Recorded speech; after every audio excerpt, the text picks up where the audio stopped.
नमस्कार दोस्तों, online study cover में आपका स्वागत है। दोस्तों, UP triple S C PET 2023 की बेहतरीन तैयारी के क्रम में आज हम लोग रोजगार विद अंकित सर का प्रैक्टिस सेट नंबर 7 कंप्लीट करने वाले हैं। इससे पहले के वीडियो यदि आपने नहीं देखे हैं तो प्लेलिस्ट में जाकर उसे जरूर देखिए और चैनल को सब्सक्राइब कर लीजिए। तो चलिए शुरू करते हैं। आज का पहला क्वेश्चन है, निम्नलिखित में से किस स्थान पर हड़प्पा सभ्यता की पहली खगोलीय वेधशाला पाई गई थी? तो हड़प्पा सभ्यता की पहली खगोलीय वेधशाला कहाँ पाई गई है? तो ये धौलावीरा में। कहाँ? धौलावीरा में। देखिए, धौलावीरा का शाब्दिक अर्थ क्या होता है? तो सफेद कुआं।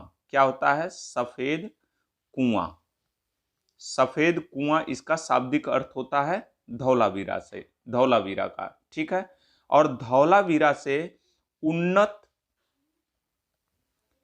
उन्नत जल प्रबंधन प्रणाली का साक्ष्य मिलता है। उन्नत जल प्रबंधन प्रणाली का साक्ष्य भी यहीं से मिलता है। ठीक है। और धौलावीरा एकमात्र हड़प्पा सभ्यता का स्थल है जो 3 भागों में विभाजित था। कितने भागों में विभाजित था? तो 3 भागों में विभाजित था। धौलावीरा की खोज किसने की थी? तो जेपी जोशी ने। किसने? जेपी जोशी ने इसकी खोज की थी। और इसकी खुदाई किसने की थी? तो आर.एस. बिष्ट ने। किसने? आर.एस. बिष्ट ने इसकी खुदाई की थी। ठीक है। कालीबंगा। कालीबंगा का शाब्दिक अर्थ क्या होता है? तो काले रंग की चूड़ियां। क्या होता है? काले रंग की चूड़ियां। ठीक है। इसका शाब्दिक अर्थ होता है काले रंग की चूड़ियां। और यहां से जुते हुए खेत के साक्ष्य मिले हैं। किसके? जुते हुए खेत के साक्ष्य कहां से मिले हैं? तो कालीबंगा से मिले हैं। लोथल। लोथल एक बंदरगाह था। लोथल से एक बंदरगाह का साक्ष्य मिला है। किसका? बंदरगाह के साक्ष्य मिले हैं। इसकी खोज किसने की थी? तो इसकी खोज एस.आर. राव ने की थी। किसने? एस.आर. राव ने। यह भोगवा नदी के तट पर स्थित था। ठीक है। भोगवा नदी के तट पर स्थित था। और लोथल से युगल समाधान के साक्ष्य मिलते हैं। किसके? युगल समाधान। युगल समाधान के साक्ष्य कहां से मिलते हैं? तो लोथल से मिलते हैं। तो आपका आंसर इनमें से क्या हो जाएगा? बी, यानी धौलावीरा, गुजरात। नेक्स्ट, कैवल्य किस धर्म से संबंधित है? तो कैवल्य, कैवल्य का अर्थ क्या होता है? पूर्ण ज्ञान। क्या होता है? पूर्ण ज्ञान। ठीक है। पूर्ण ज्ञान या मोक्ष। ठीक है। पूर्ण ज्ञान या मोक्ष कैवल्य का अर्थ होता है। और यह किससे संबंधित है? तो यह जैन धर्म से संबंधित है। ठीक है। आगे चलें। उस राज्य का नाम बताइए जो चंद्रगुप्त प्रथम को लिच्छवियों से दहेज में मिला था। तो वह कौन सा राज्य था जो चंद्रगुप्त प्रथम को लिच्छवियों से दहेज में मिला था? तो ये पाटलिपुत्र था। कौन था? पाटलिपुत्र। ठीक है। पाटलिपुत्र का आधुनिक नाम क्या है? पटना। क्या है? पटना। और पाटलिपुत्र को किसने बसाया था? तो ये हर्यक वंश के शासक उदयन। किसने? उदयन ने इसे गंगा गंगा और सोन नदी के तट पर इसे बसाया था। किसको?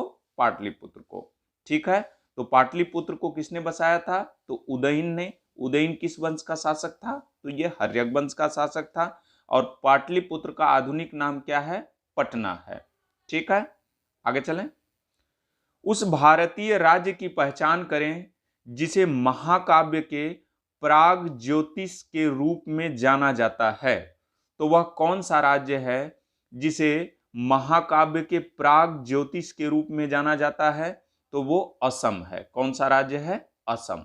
देखिए, असम को प्राग ज्योतिष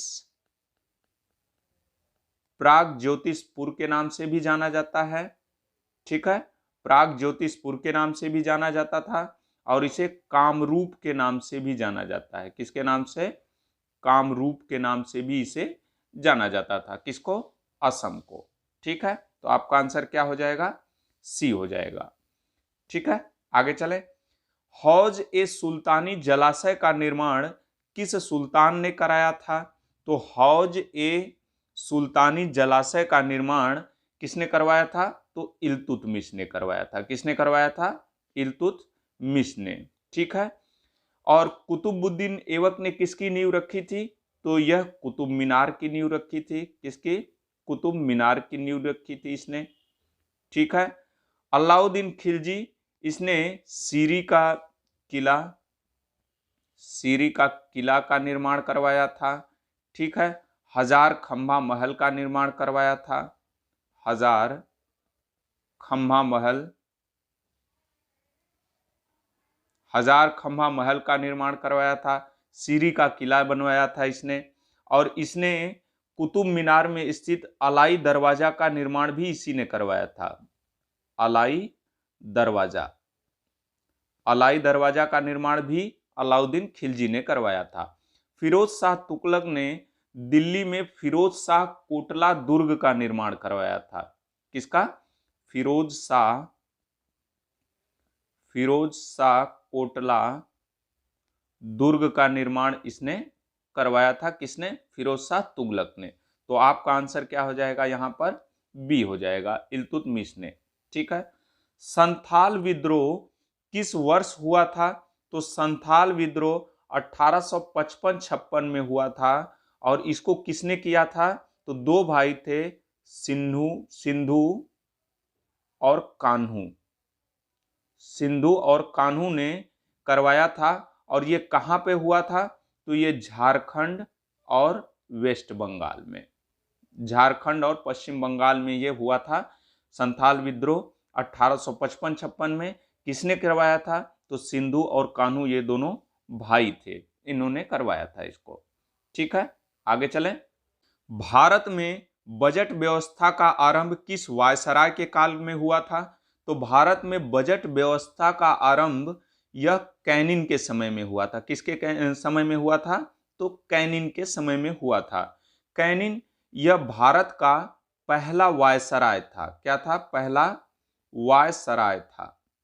ठीक है, पहला वायसराय कौन था? तो कैनिन था। 1857 का विद्रोह इसी कैनिन के समय में शुरू हुआ था। ठीक है, डलहौजी को भारतीय रेलवे का जनक कहा जाता है। क्या कहा जाता है? भारतीय रेलवे का जनक किसको कहा जाता है? तो डलहौजी को कहा जाता है। और इसी डलहौजी ने राज्य हड़प नीति की शुरुआत की थी। किसकी?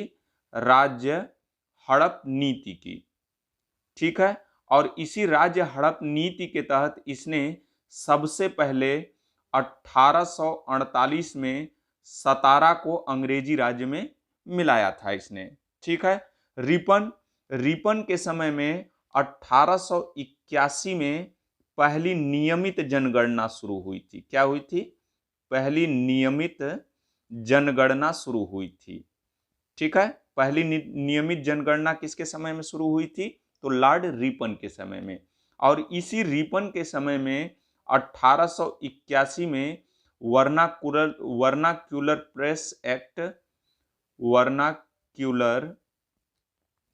प्रेस एक्ट को समाप्त कर दिया गया था। ठीक है, इसी रिपन के समय में वर्नाकुलर प्रेस एक्ट को 1881 में समाप्त कर दिया गया था। ठीक है, और इसी रिपन के समय में इल्बर्ट बिल पास हुआ था। क्या पास हुआ था? इल्बर्ट बिल किसके समय में पास हुआ था? तो रिपन के समय में पास हुआ था। तो आपका आंसर क्या हो जाएगा? ए हो जाएगा, कैनिंग।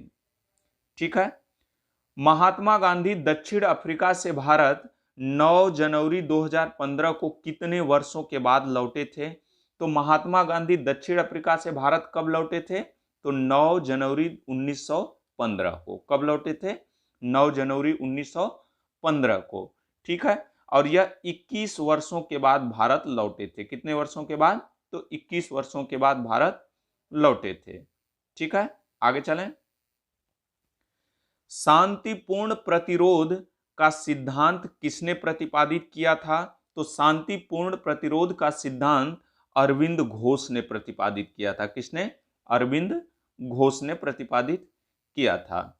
ठीक है, नेक्स्ट चलते हैं। किस अधिनियम को भारत में सांप्रदायिक निर्वाचन का जनक कहा जाता है?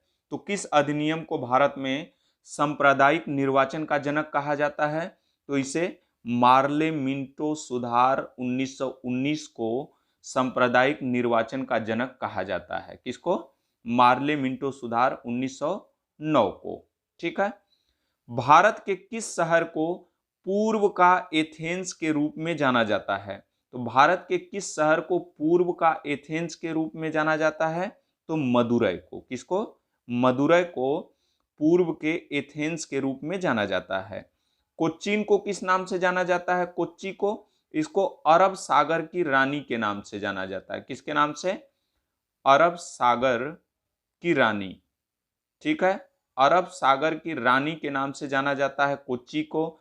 पटना को पाटलिपुत्र के नाम से जाना जाता था पहले, पाटलिपुत्र को नाम से जाना जाता था। इलाहाबाद को तीर्थराज के नाम से जाना जाता है। किसके नाम से? तीर्थराज के नाम से इसको जाना जाता है, प्रयागराज यानी इलाहाबाद को। ठीक है, हमारी सौर प्रणाली में सूर्य से पांचवां ग्रह कौन सा है? तो हमारी सौर प्रणाली में सूर्य से पांचवां ग्रह कौन सा है? तो देखिए, यह सूर्य हो गया। सूर्य से पहला ग्रह बुध है। ठीक है, दूसरा शुक्र आता है, तीसरा पृथ्वी आती है। बुध, शुक्र, पृथ्वी, मंगल, फिर उसके बाद बृहस्पति, फिर उसके बाद शनि, फिर उसके बाद क्या आता है? शनि आता है, फिर उसके बाद अरुण आता है, फिर आता है वरुण। ठीक है, सूर्य के बाद बुध, शुक्र, पृथ्वी, मंगल, बृहस्पति, शनि, अरुण, वरुण, ये क्रम से हैं। तो पांचवां ग्रह पूछ रहा है, तो पांचवां ग्रह कौन सा हो गया? तो बृहस्पति हो गया। कौन सा? बृहस्पति, ये पांचवां ग्रह हो गया। तो आपका आंसर क्या हो जाएगा? बी हो जाएगा। ठीक है, आगे चलें। थोड़ा सा इसको छोटा कर लेते हैं दोस्तों। 2011 की जनगणना के अनुसार साक्षरता दर का निम्नलिखित में से कौन सा जोड़ा सही है? तो 2011 की जनगणना के अनुसार साक्षरता दर का कौन सा जोड़ा सही है? तो देखिए, पुरुष की साक्षरता 42.14% थी, बिल्कुल सही है। लेकिन महिला साक्षरता कितनी है? महिला साक्षरता 74.49 होके ये 65.46 है। कितना है? 65.46। ठीक है, कितना है? 65.46। तो आपका आंसर क्या हो जाएगा? केवल एक हो जाएगा। महिलाओं की साक्षरता 74.04% नहीं, बल्कि 65.46% है 2011 की जनगणना के अनुसार। ठीक है, आगे चलें। भारत में किस खदान में सोने के भंडार पाए जाते हैं? तो भारत में किस खदान में सोने के भंडार पाए जाते हैं? तो कोलार में। कोलार में कहां? कोलार में। कोलार कहां पड़ता है? तो यह कर्नाटक में पड़ता है। कहां पड़ता है? कर्नाटक में पड़ता है। ठीक है, भारत में खरीफ की फसल की कटाई वर्ष के किस महीने में की जाती है? तो भारत में खरीफ के फसल की कटाई वर्ष के किस महीने में की जाती है? तो खरीफ के फसल की कटाई कब होती है? तो ये होती है सितंबर अक्टूबर में। कब होती है? सितंबर अक्टूबर में खरीफ के फसल की कटाई होती है। देखिए, खरीफ के फसल की बुआई कब होती है? तो जून जुलाई में। ठीक है, जून जुलाई में इसकी बुआई होती है और सितंबर अक्टूबर में खरीफ की फसल काट ली जाती है। ठीक है, और रबी की फसल की ध्यान रखें हम, तो रबी की फसल अक्टूबर नवंबर में बोई जाती है। अक्टूबर नवंबर में बोई जाती है और मार्च अप्रैल में काट ली जाती है, या अप्रैल मई में, मार्च से मई में काट ली जाती है। मार्च से मई में काट ली जाती है रबी की फसल। अब एक होती है जायद की फसल। जायद की फसल कब बोई जाती है? तो जायद की फसल मार्च अप्रैल में बोई जाती है, मार्च अप्रैल में बोई जाती है, ठीक है, मार्च अप्रैल में बोई जाती है और जून जुलाई में काट ली जाती है, ठीक है, जून जुलाई में काट ली जाती है, ठीक है। तो इसमें आपका आंसर क्या हो गया? सी, सितंबर अक्टूबर में खरीफ की फसल की कटाई होती है। बोई कब जाती है? तो जून जुलाई में, ठीक है। वस्तुओं और सेवाओं पर लागू जीएसटी दरें कितनी हैं? तो जीएसटी देखिए, जीएसटी एक इनडायरेक्ट टैक्स है। क्या है? Indirect tax. जीएसटी क्या है?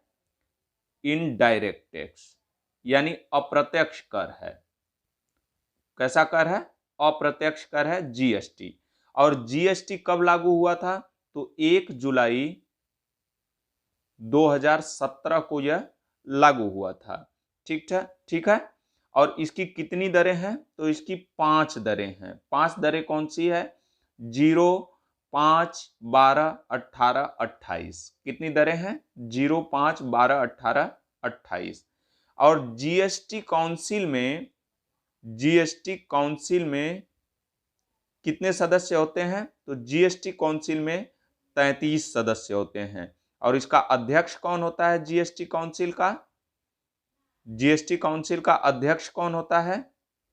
तो ये वित्त मंत्री होता है। कौन होता है? केंद्रीय वित्त मंत्री, ठीक है। जीएसटी परिषद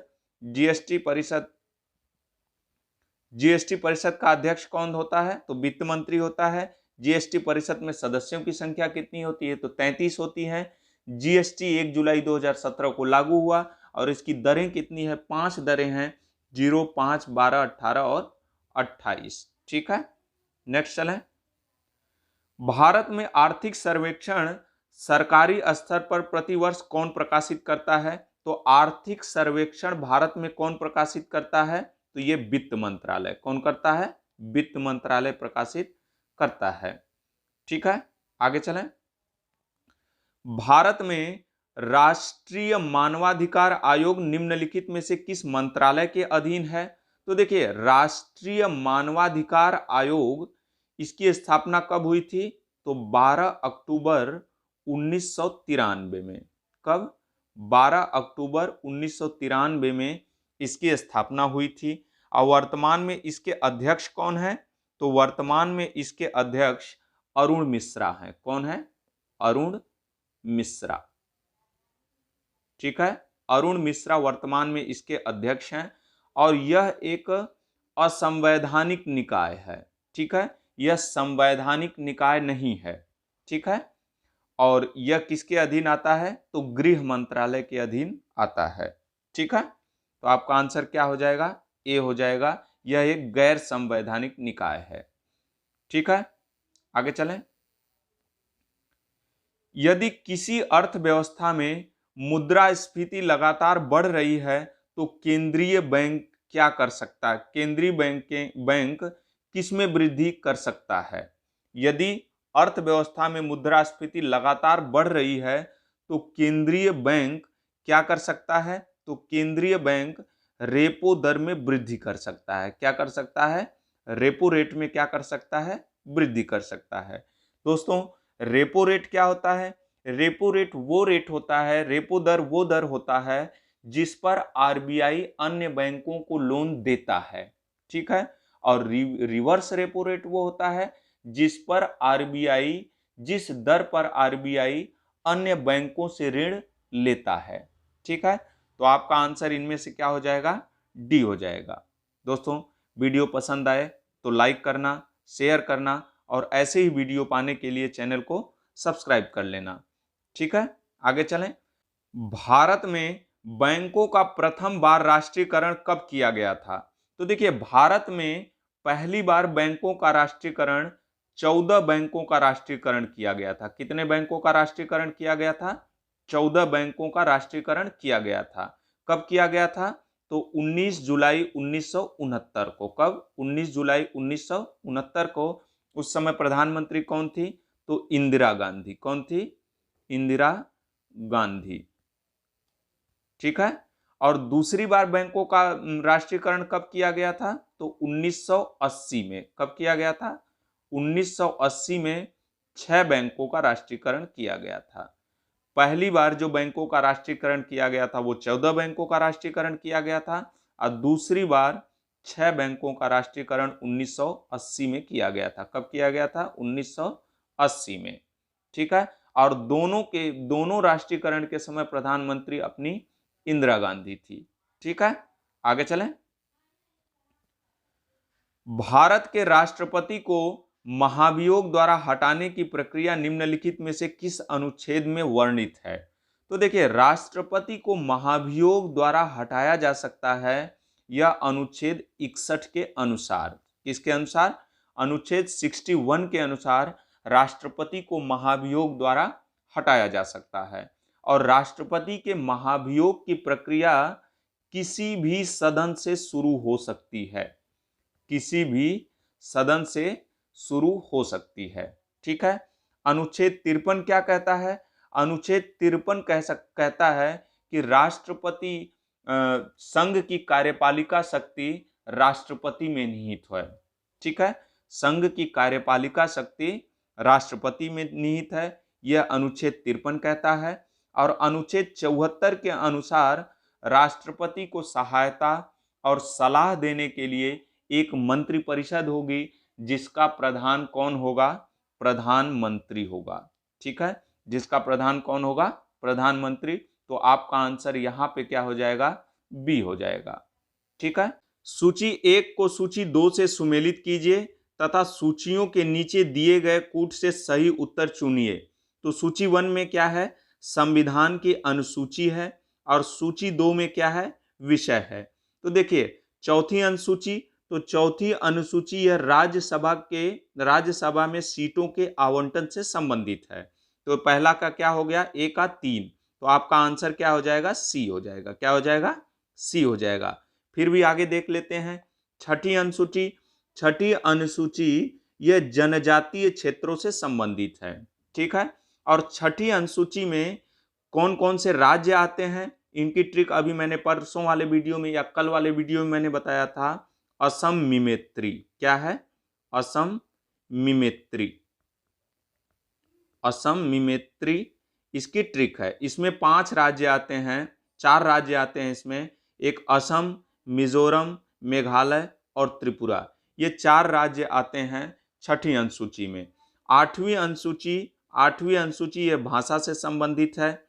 ठीक है। 9वीं अनुसूची ये भूमि सुधार से संबंधित है। तो आपका आंसर क्या हो जाएगा? सी हो जाएगा। संविधान के अंतर्गत पंचायतों में महिलाओं के 1/3 प्रतिनिधित्व की गारंटी कौन सा अनुच्छेद देता है? तो देखिए, पंचायतों में महिलाओं के लिए 1/3 प्रतिनिधित्व की गारंटी संविधान देता है। ठीक है। और किस अनुच्छेद के तहत देता है? तो अनुच्छेद 243 घ के अंतर्गत देता है। ठीक है, आगे चलें।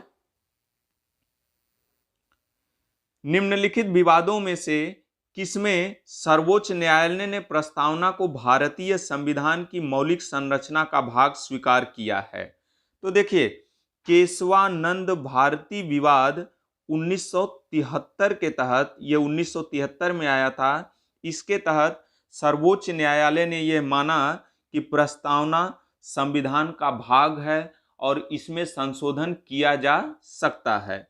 इसी के तहत 1976 में 42वें संविधान संशोधन के तहत प्रस्तावना में पहली बार संशोधन करके समाजवादी,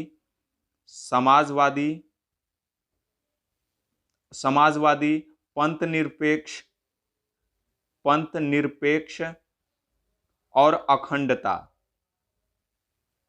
अखंडता जैसे शब्द जोड़े गए। ठीक है। 42वें संविधान संशोधन 1976 के द्वारा संविधान में प्रस्तावना में संशोधन करके समाजवादी, पंथ निरपेक्ष और अखंडता जैसे शब्द जोड़े गए थे। ठीक है। तो आपका आंसर क्या हो जाएगा? यहां पर डी हो जाएगा। ठीक है।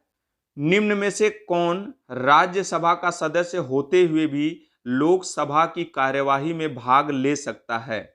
तो राज्यसभा का सदस्य होते हुए भी लोकसभा की कार्यवाही में भाग कौन ले सकता है? तो ये मंत्री जो राज्यसभा का सदस्य हो। तो राज्यसभा का सदस्य भी हो और वो मंत्री भी हो, वो लोकसभा की कार्यवाही में भाग ले सकता है। ठीक है। दंत विशेषज्ञों द्वारा किस प्रकार के दर्पण का उपयोग दांतों का बड़ा प्रतिबिंब देखने के लिए किया जाता है? तो दंत विशेषज्ञों द्वारा किस प्रकार के दर्पण का उपयोग किया जाता है? तो ये अवतल दर्पण का, किसका? अवतल दर्पण का उपयोग किया जाता है। नेक्स्ट, कृत्रिम उपग्रह में संचार के लिए किसका प्रयोग किया जाता है? तो कृत्रिम उपग्रह में संचार के लिए रेडियो तरंगों का प्रयोग किया जाता है। किसका प्रयोग किया जाता है? तो रेडियो तरंगों का। ठीक है। नेक्स्ट चलते हैं। कैल्शियम सल्फेट डाइहाइड्रेट को सामान्य रूप से किस नाम से जाना जाता है? तो कैल्शियम सल्फेट डाइहाइड्रेट को सामान्य रूप से जिप्सम के नाम से जाना जाता है। किस नाम से जाना जाता है? तो जिप्सम के नाम से जाना जाता है इसको। ठीक है। नीला लिटमस पेपर अम्लीय घोल के संपर्क में कैसा हो जाता है? तो नीला लिटमस पेपर अम्लीय घोल के संपर्क में लाल हो जाता है। कैसा हो जाता है? लाल हो जाता है।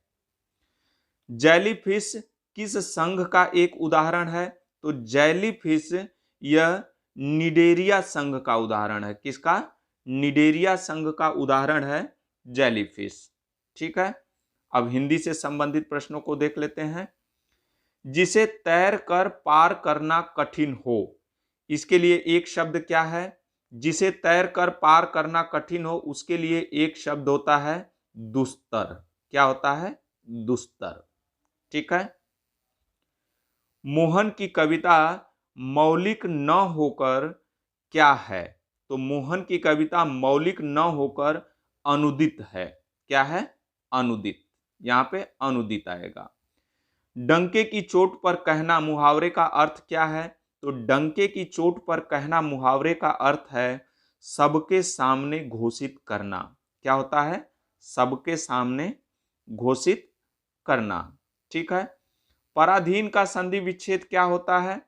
तो पराधीन का संधि विच्छेद पर प्लस अधीन होता है। क्या होता है?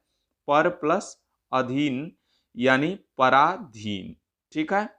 आगे चलें। कछुआ धर्म किस विधा की रचना है? तो कछुआ धर्म यह निबंध की रचना है। कैसी? निबंध की रचना है कछुआ धर्म। भारत के प्रधानमंत्री श्री नरेंद्र मोदी जी ने किस तिथि को मध्य प्रदेश राज्य के शहडोल से राष्ट्रीय स्किल सेल एनीमिया उन्मूलन मिशन का प्रारंभ किया है, जिसका उद्देश्य वर्ष 2047 तक स्किल सेल एनीमिया को जड़ से खत्म करना है। तो सिकल सेल एनीमिया जड़ को खत्म करने का लक्ष्य कब तक है? तो 2047 तक।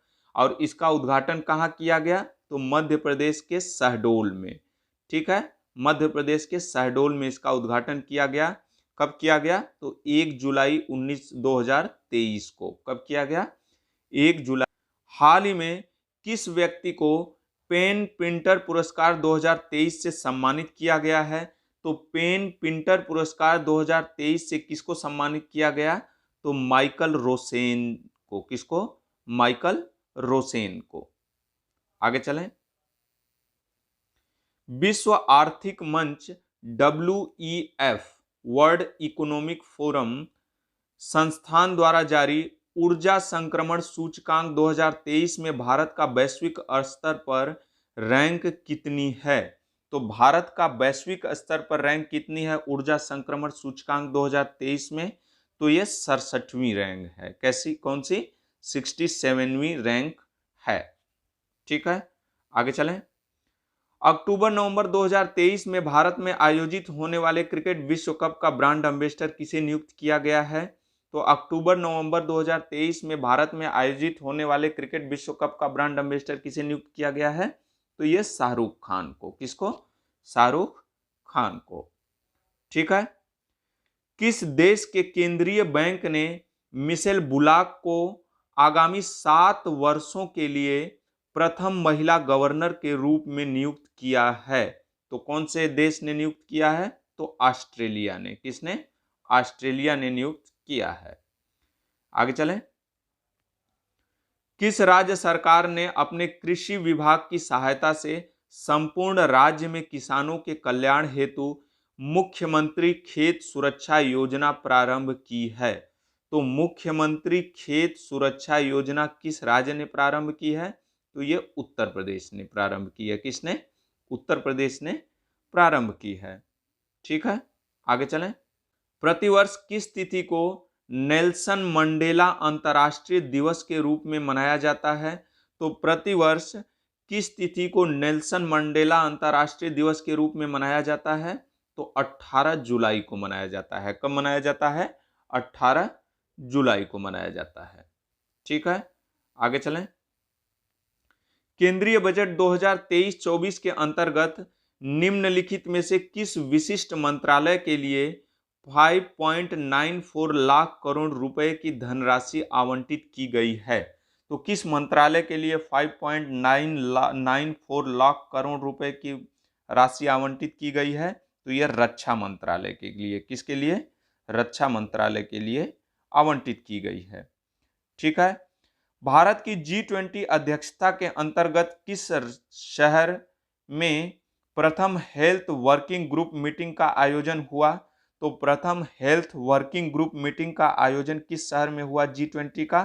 तो ये तिरुवनंतपुरम यानी केरल में हुआ। कहाँ? तिरुवनंतपुरम केरल में यह हुआ था। ठीक है, आगे चलें।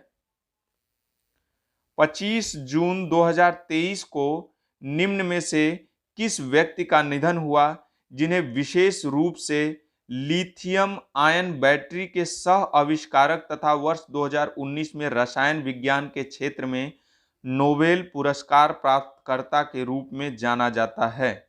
तो किसे जाना जाता है? तो जॉन बैनिस्टर गुड इनफ को। किसको?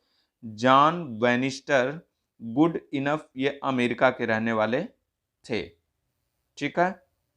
बांग्लादेश का राष्ट्रगान अमार सोनार बांग्ला की रचना किसने की थी? तो बांग्लादेश का राष्ट्रगान क्या है? अमार सोनार बांग्ला।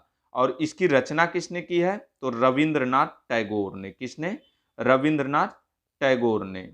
ठीक है। और रविंद्रनाथ टैगोर ने अपने राष्ट्रगान जनगण मन की भी रचना इन्होंने ही की थी। और रविंद्रनाथ टैगोर यह नोबेल पुरस्कार प्राप्त करने वाले ये पहले भारतीय थे। क्या थे? पहले भारतीय थे। इन्हें 1913 में साहित्य के क्षेत्र में गीतांजलि के लिए नोबेल पुरस्कार दिया गया था। कब दिया गया था इनको? तो 1913 में साहित्य के क्षेत्र में नोबेल पुरस्कार प्रदान किया गया था। ठीक है, आगे चलें। फ्लोट फेस्टिवल निम्नलिखित में से किस राज्य में मनाया जाता है? तो फ्लोट फेस्टिवल किस राज्य में मनाया जाता है? तो तमिलनाडु में मनाया जाता है। कहां? तमिलनाडु में। भारत की संसद कितने सदनों में विभाजित है? तो भारत की संसद 2 सदनों में विभाजित है। 2 सदन कौन कौन से? तो लोकसभा और राज्यसभा। ठीक है, आगे चलें।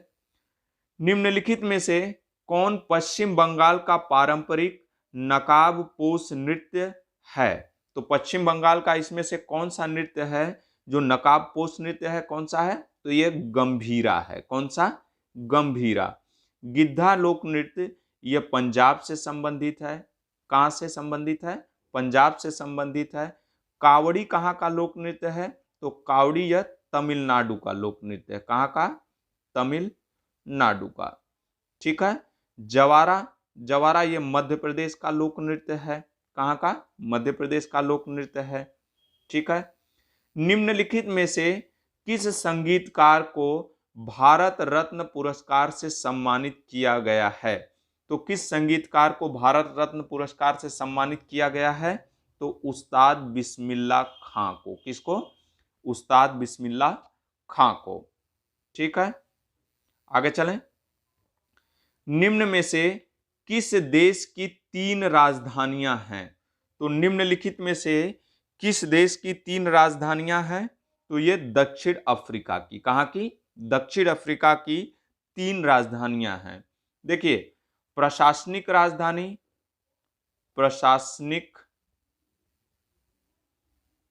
प्रशासनिक राजधानी कहाँ है? तो प्रशासनिक राजधानी प्रिटोरिया है। कहाँ? प्रिटोरिया। दक्षिण अफ्रीका की प्रशासनिक राजधानी प्रिटोरिया है। विधायी राजधानी कहाँ है? विधायी राजधानी केप टाउन है। क्या है? Cape Town.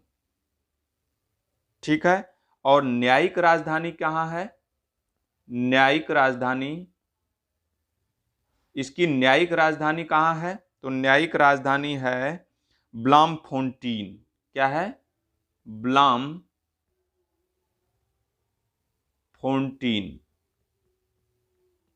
ठीक है।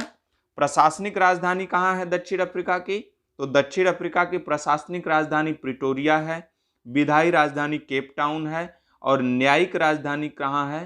तो ब्लामफोंटीन। तो आपका आंसर क्या हो जाएगा? बी हो जाएगा। ठीक है, आगे चलें। राष्ट्रीय आतंकवाद विरोधी दिवस कब मनाया जाता है? तो राष्ट्रीय आतंकवाद विरोधी दिवस यह 21 मई को मनाया जाता है। कब मनाया जाता है? 21 मई को। 22 मई को क्या मनाया जाता है? तो अंतर्राष्ट्रीय जैव विविधता दिवस मनाया जाता है। क्या मनाया जाता है? अंतर्राष्ट्रीय जैव विविधता दिवस मनाया जाता है। ठीक है, नेक्स्ट। झारखंड का शिमला किसे कहा जाता है?